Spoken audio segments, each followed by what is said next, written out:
Assalamualaikum warahmatullahi wabarakatuh. Perkenalkan, nama saya Sylvia Zahra dari kelas R8A dengan mata kuliah Akhlak dan Etika. Di sini saya akan menjelaskan pembahasan tentang akhlak etika. Yang pertama ada etika Islam dalam demokrasi dan penegakan hukum. Yang kedua, pembinaan akhlak dalam kehidupan, dan yang ketiga, pencegahan dan penanganan kekerasan seksual dalam Islam.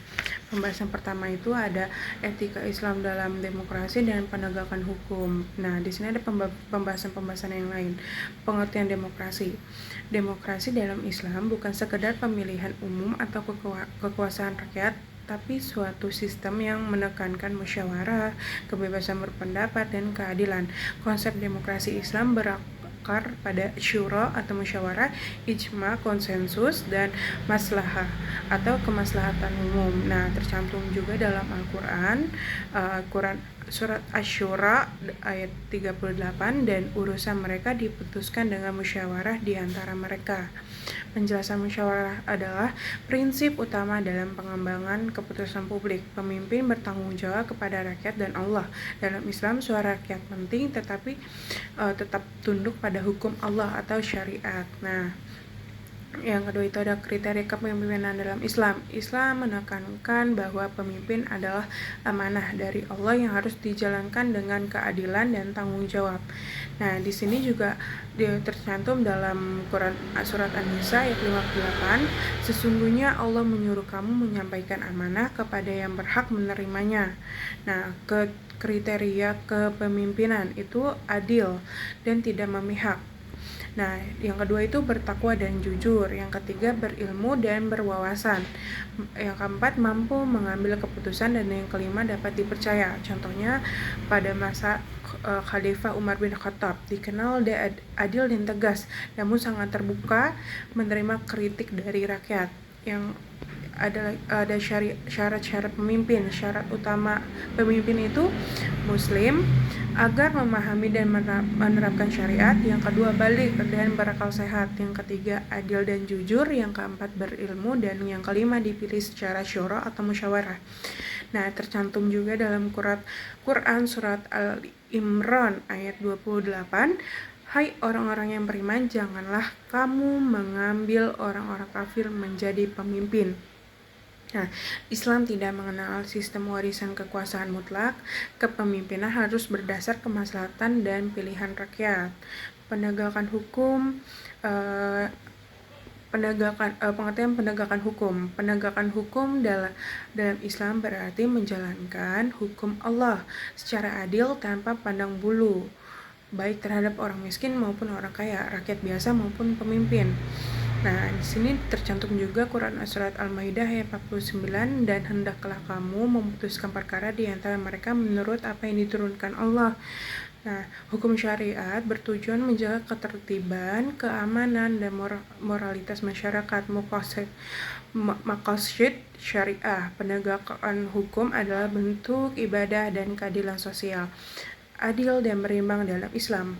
Nah, ini tercantum dalam surat Al-Maidah ayat 8, berlaku adillah karena adil itu lebih dekat kepada Allah, kepada takwa.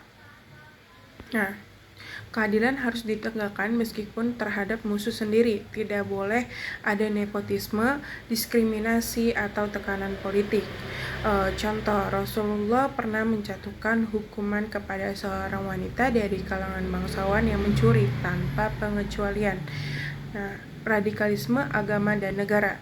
Nah, ini tercantum dalam Quran surat Al-Baqarah ayat 143, dan demikianlah kami jadikan kamu umat pertengahan, wasatiyah.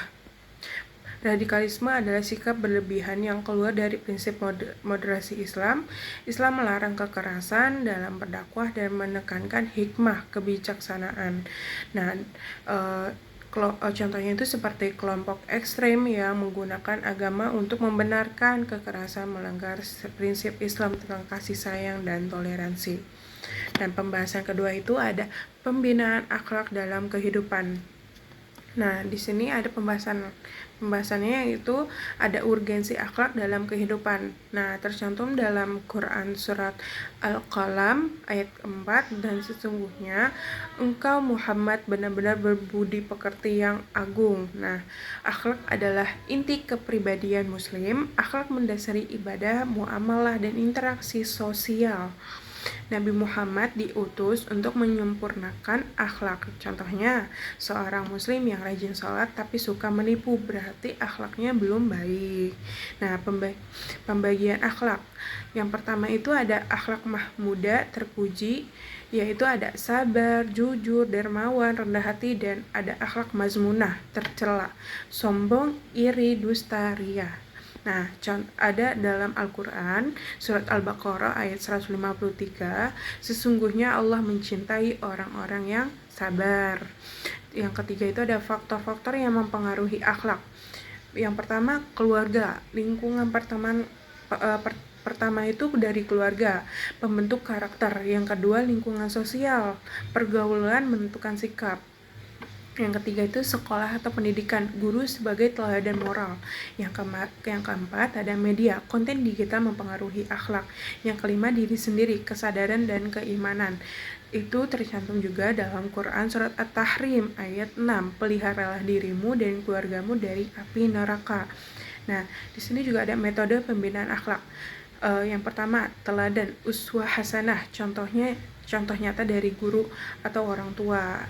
Yang kedua ada pembiasaan atau takwid, membentuk karakter dengan rutinitas. Yang ketiga itu ada nasihat atau mau'izoh, arahan dan nasihat bijak. Yang keempat, penghargaan dan hukuman untuk memperkuat motivasi. Nah, tercantum juga dalam Al-Quran, serulah manusia kepada jalan Tuhanmu dengan hikmah dan pelajaran yang baik. Itu Quran surat Al-Nahl ayat 125. Dan ada pembahasan ketiga, yaitu ada pencegahan dan penanganan kekerasan seksual dalam Islam. Nah, ada pembahasannya. Yang pertama itu ada kekerasan seksual dalam Al-Quran dan hadis. Nah, dalam Al-Quran dijelaskan, Quran surat Al-Isra ayat 32, dan janganlah kamu mendekati zina, sesungguhnya zina itu adalah perbuatan yang keji dan jalan yang buruk. Zina dalam Islam mencakup segala bentuk pelecehan dan kekerasan seksual, baik fisik maupun psikis. Menjaga pandangan dan aurat adalah perintah langsung dari Allah. Nah, yang kedua itu ada bentuk-bentuk kekerasan seksual. Yang pertama ada verbal, ucapan cabul, ejekan seksual. Yang kedua ada fisik, menyentuh tanpa izin, pemerkosaan. Yang ketiga psikologis, ancaman, intimidasi seksual. Yang keempat digital, kiriman konten cabul, sexting, revenge porn. Ya, tercantum juga dalam Al-Quran surat An-Nur ayat 30.